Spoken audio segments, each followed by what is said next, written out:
আপনি ভারতের মুসলমান সম্পর্কে কি জানেন?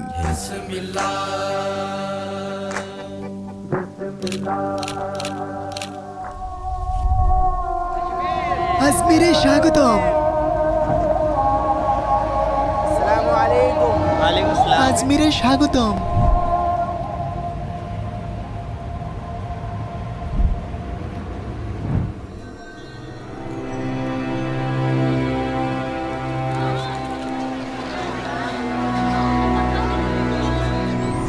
ইতিহাস জুড়েই ভারতকে পাবেন। এর সভ্যতা, রাজস্ব, সাম্রাজ্য, নেতা, ধর্ম, প্রথা এবং এর বিস্ময়ের মাঝে এর ইতিহাস বেশ ঘটনাবহুল। আমরা জয়পুর শহরে এসেছি। এটি রাজস্থান প্রদেশের শহর।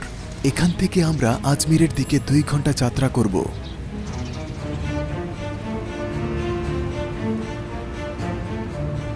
হ্যাঁ, আজমির। আজমির? আজমিরের মানুষ মিস্টার খান, তিনি একজন ফেমাস ইউটিউবার। ধন্যবাদ। আসসালামু আলাইকুম। এটা আমার ছোট ভাই।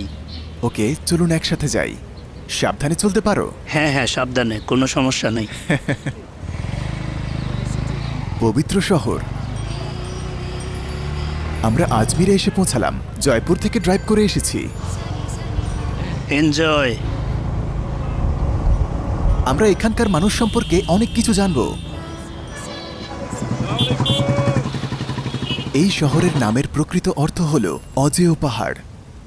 এছাড়াও একে বলা হয় রাজস্থানের হৃদয়। ভাই, আসসালামু আলাইকুম। ওয়ালাইকুম আসসালাম। আজমির? জি, এটা আজমির শহর। এটা অন্যতম শহর? এটি অন্যতম প্রাচীন শহর, যার আছে 1100 বছরেরও বেশি পুরনো ইতিহাস, এবং এটি একসময় ভারতের রাজধানীও ছিল। সময়টি হল রাজা পৃথ্বীরাজ চৌহানের শাসনামল। মুসলমানরা 800 বছর ধরে ভারত শাসন করে। আল মুহাল্লাব এবং কুতায়বা বিন মুসলিমের সময় থেকে শুরু করে উমাইয়া রাজবংশ, তারপর মাহমুদ গাজনির শাসন, আব্বাসীয় বংশের শাসন, মুসলিম মোগলদের শাসনামল পর্যন্ত এটি স্থায়ী ছিল। মোগলরা দিল্লিতে রাজ্য স্থাপন করে, যার নেতৃত্বে ছিলেন জহিরুদ্দিন মোহাম্মদ বাবর। এটি ছিল অন্যতম বিশাল মুসলিম সাম্রাজ্য এবং ভারতের অন্যতম শক্তিশালী ইসলামিক প্রজাতন্ত্র। বেশ প্রভাবশালীও বটে। 300 বছরেরও বেশি সময় ধরে এর শাসনামল ছিল এবং ক্ষমতার চরম পর্যায়ে বিশাল ভূমি তাদের অধীনে আসে। এর অন্তর্ভুক্ত হল ভারত, পাকিস্তান, বাংলাদেশ, আফগানিস্তান এবং বার্মার কিছু অংশ। এই শাসনামলে পুরো পৃথিবীর শিল্প ও বাণিজ্য বেশ বিকশিত হয়।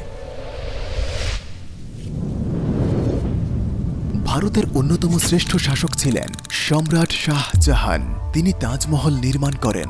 এটি ভারতের একটি গুরুত্বপূর্ণ স্থাপত্য নিদর্শন, পৃথিবীর অন্যতম 7ম আশ্চর্য। তিনি দিল্লির লালবাগ দুর্গ এবং জামে মসজিদও নির্মাণ করেন। সম্রাট শাহজাহান এই চমৎকার স্থাপত্যটি 300 বছর আগে তার প্রিয়তমা স্ত্রীর জন্য নির্মাণ করেন। এটি মুসলিমদের জন্য পবিত্র স্থান হিসেবে বিবেচ্য। এটি আসলে ইসলামিক শিল্পের একটি অনন্য কৃতিত্ব। ভারতে ব্রিটিশদের হাতে মোগল শাসনের সমাপ্তি ঘটে। তারা ইন্ডিয়ান মিলিটারি নিয়ন্ত্রণে নেয় এবং 1858 সালে ব্রিটিশ সাম্রাজ্যের সাথে একে যুক্ত করে এবং শেষ মোগল শাসক মোহাম্মদ বাহাদুরকে উৎখাত করে। ব্রিটিশরা 1947 সাল পর্যন্ত ভারত শাসন করে। মহাত্মা গান্ধীর নেতৃত্বে দীর্ঘ আন্দোলন এবং অসংখ্য মানুষের দীর্ঘ সংগ্রামের পর প্রায় 30 বছরেরও বেশি সময় পরে অবশেষে ব্রিটিশ সরকার ভারত ছেড়ে চলে যাওয়ার সিদ্ধান্ত নিল। দেশের ভবিষ্যৎ নির্ধারণ করা এখন ভারতীয় নেতাদের দায়িত্ব। আমরা এখন মার্কেটে ঢুকেছি। এই এলাকায় সবাই এসে ভিড় করে, কারণ এখানে একটি সমাধি আছে, মঈন আল দিনের সমাধি।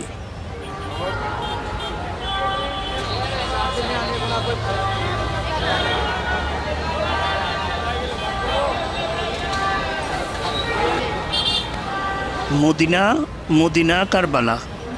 এই মসজিদটি হলো দরগা আজমির শরীফ। এখানে গাড়িও ঢুকতে পারে না। এটি ভারতের সবচেয়ে ছোট শহর। প্লিজ সাবস্ক্রাইব করুন। এখানে প্রচুর সংখ্যক মানুষ। প্রতিদিনই এখানে এমন মানুষ হয়। আমরা মসজিদের দিকে যাচ্ছি, তবে মসজিদের ভেতরে ক্যামেরা নিয়ে ফিল্ম করা কঠোরভাবে নিষিদ্ধ। তাই ভেতরের দৃশ্যগুলো আমরা ফোনে ধারণ করেছি। এনজয়।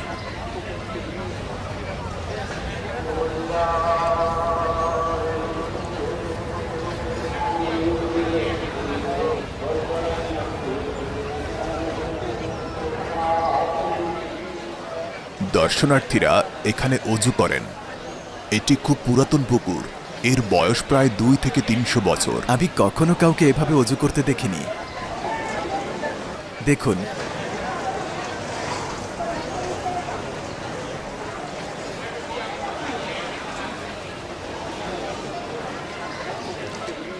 ও ওহ, মজা করছেন?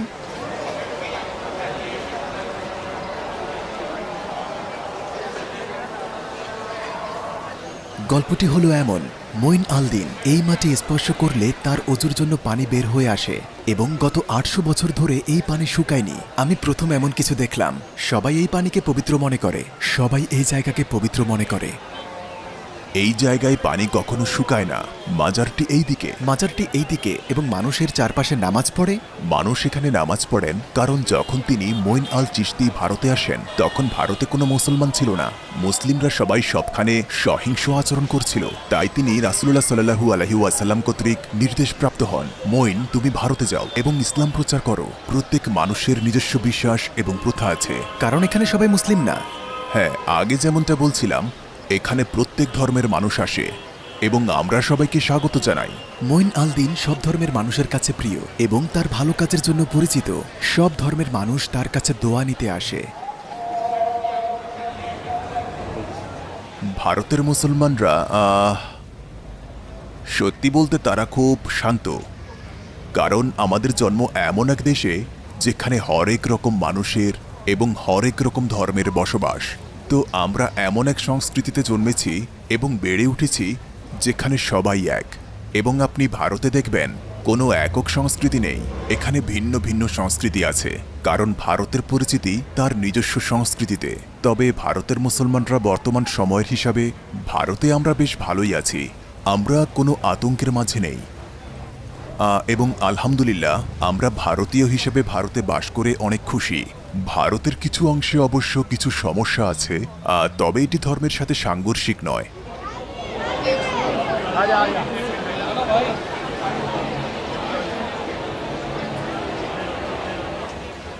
সবাই এখানে ডোনেশন করছে, প্রচুর অর্থ। সব কি আজকের? হ্যাঁ, এগুলো মাত্র কয়েক ঘন্টার। মাত্র কয়েক ঘন্টা? এগুলো সব খাবারের জন্য? হ্যাঁ, খাবারের জন্য। এখানে সবাই টাকা ডোনেট করে। এই টাকা প্রতিদিন খাবার রান্না করার জন্য ব্যবহার করা হয়। এমনকি এখানে নিচে আগুন জ্বালালেও এর ভেতরটা গরম হয় না। কি? হ্যাঁ, এতে আছে স্বর্ণ, রূপা, সব রকম মুদ্রা, যেমন ডলার। ও, তারা ডলারও দেয়? হ্যাঁ। তো ভাই, এখন কি হচ্ছে? এটা হলো ছোট হাঁড়ি। এখানে আজ রাতে 24,000 কেজি খাবার রান্না করা হবে এবং এখানে আজ রাতে 27,400 মানুষ খাবে। তো তারা এখন খাবার তৈরি করবে? এবং এটি সম্রাট জাহাঙ্গীর উপহার দিয়েছিলেন। তিনি সম্রাট আকবরের পুত্র। এটা কি পরিষ্কার ও নিরাপদ? এটি সবসময় পরিষ্কার রাখা হয়।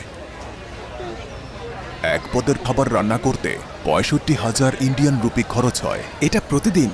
হ্যাঁ, প্রতিদিন। জাহাঙ্গীর, হ্যাঁ। এখানে দুটি বড় হাঁড়ি আছে। এদিকের বড়টাতে প্রতিদিন রান্না করা হয় আর অন্যটাতে ডোনেট করা হয়। তারা খাবারটি এখানে খেতে পারে, আবার নিয়েও যেতে পারে। মানুষ কেন আসে? দোয়ার জন্য।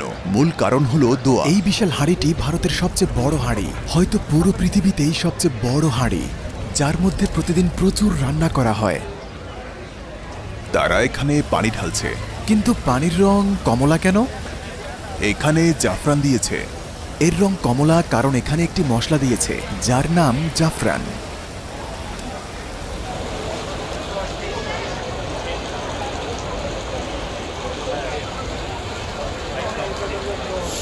তো তারা এখন চামচটা ধুয়েছে।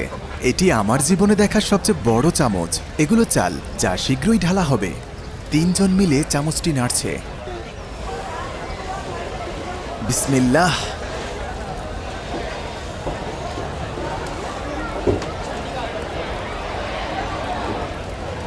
খেজুর এবং নারিকেল।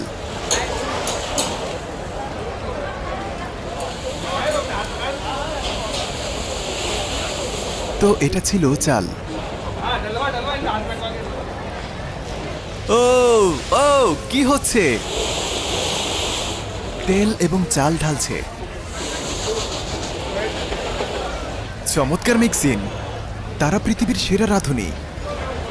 এটি আমাদের পরিবারের পক্ষ থেকে। তোমাদের পরিবারের পক্ষ থেকে? হ্যাঁ। ওয়াও। আপনি $1500 পে এবং ডোনেট করতে পারেন। তারপর আপনি প্রাইভেট হাঁড়িটি পেতে পারেন এবং খাবার বিতরণ করতে পারবেন। এই খাবারগুলো সাধারণত এখানকার স্কুল, হাসপাতাল এবং আশেপাশের লোকেরা গ্রহণ করে। আপনি এখানে স্পন্সর করতে পারবেন। ও আমার বোন, আমি তেজাজ। আমাদের বিশ্বাস এখানে আমাদের ইচ্ছেগুলো পূরণ হয়, মানে মান্নাত পূরণ হয়। মান্নাত মানে ইচ্ছা। মূলত লক্ষ্য হলো নিজের পরিবারের জন্য ভালো কিছু পাওয়া এবং নিজের মান্নাত বা কোনো ইচ্ছে পূরণ করা। এই উদার মানুষটির হৃদয় অনেক বড়। আমাদের সব কাজে উনি হেল্প করেছেন। আচ্ছা ভাই, এই খাবার খেলে কি সমস্যা হয় না? কারণ এটি তেমন ক্লিন না। আমরা এটা বিগত 400 বছর ধরে খেয়ে আসছি এবং আমরা সুস্থ ও ভালো আছি, তো আশা করি আপনিও ভালো থাকবেন। তারা নিরাপদ। আমরা এখন তাদের কাজ শেষ হওয়ার জন্য অপেক্ষা করছি। সাথেই থাকুন। খাবার তৈরি হওয়া পর্যন্ত আমরা মসজিদের চারপাশে ঘুরে দেখার কথা ভাবলাম।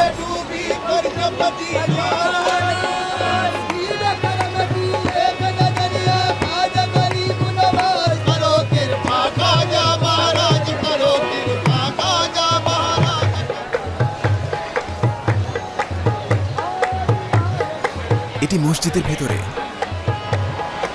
কিছু মানুষ এখানে মিথ্যা গল্প বলতে আসে। আমরা এটা সাপোর্ট করি না। মসজিদের ভেতরে ঢুকে আপনি বেশ অদ্ভুত কিছু দেখতে পাবেন। আমি আগে কখনো এমন কিছু দেখিনি। দেখুন, এগুলো সব মসজিদের ভেতর।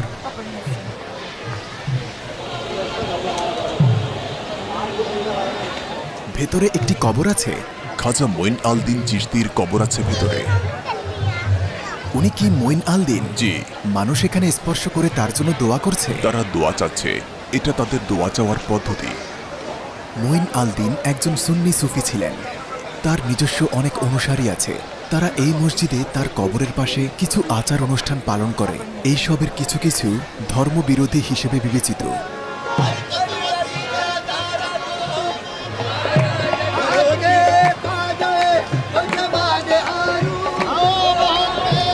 এই যে লাইন দেখতে পাচ্ছেন, এটা খাবারের জন্য।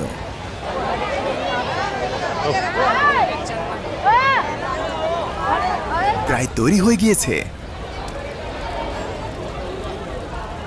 খাবারের জন্য মানুষ এখানে জড়ো হয়েছে।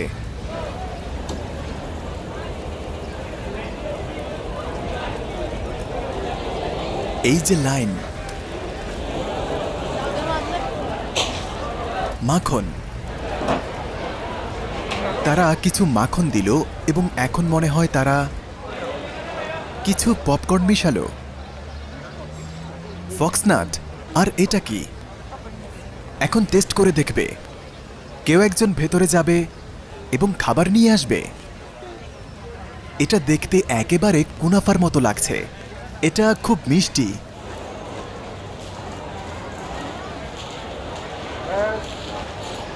ভাই, আপনি কি শিওর? মূলত সবাই এখানে অংশ নিতে চায়, কারণ তারা এখানে খাবারের মাধ্যমে দোয়া পেতে চায়। এগুলো বাদাম, কাজু বাদাম। খাবার তুলে আনতে তারা ভেতরে একটি মই নামিয়েছে। তারা দোয়া নিতে চাচ্ছে। এগুলো বাদাম।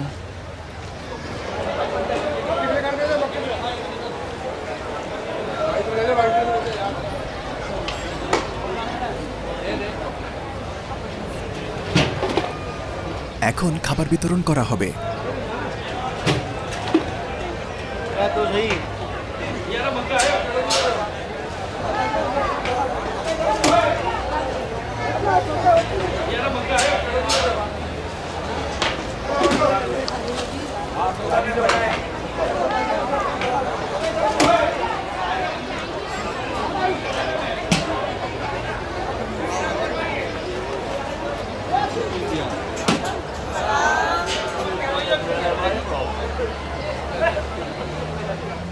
তার পা ডুবে গিয়েছে। ফিলিস্তিন, আজমিরে আসুন। ফিলিস্তিন, মাশাআল্লাহ, ইনশাআল্লাহ। ইনশাআল্লাহ। সত্যি চমৎকার। খুব মজাদার, খুবই মিষ্টি খাবার। বন্ধুরা, আজ এই পর্যন্ত। আজমিরে স্বাগত। আমার শহর আজমিরে স্বাগতম। ইন্ডিয়া, আজমির। ইন্ডিয়ায় 200 মিলিয়নেরও বেশি মুসলিম বাস করে। আজ আমরা একটি ছোট শহরের গল্প তুলে ধরেছি। আপনারা যদি ভিডিওটি লাইক করেন এবং চান আরও বেশি তথ্য তুলে আনি এবং সেকেন্ড পার্ট বানাই, চ্যানেলটি সাবস্ক্রাইব করুন এবং লাইক দিন। মহব্বতের শরবত, আজমির শরীফ মহব্বতের শরবত। তরমুজ। আপনাকে স্বাগতম। সে কি আপনার মেয়ে? এটা বড় মেয়ে, ওটা ছোট মেয়ে। তার বয়স কত? তার বয়স 6 বছর। হাই বলো।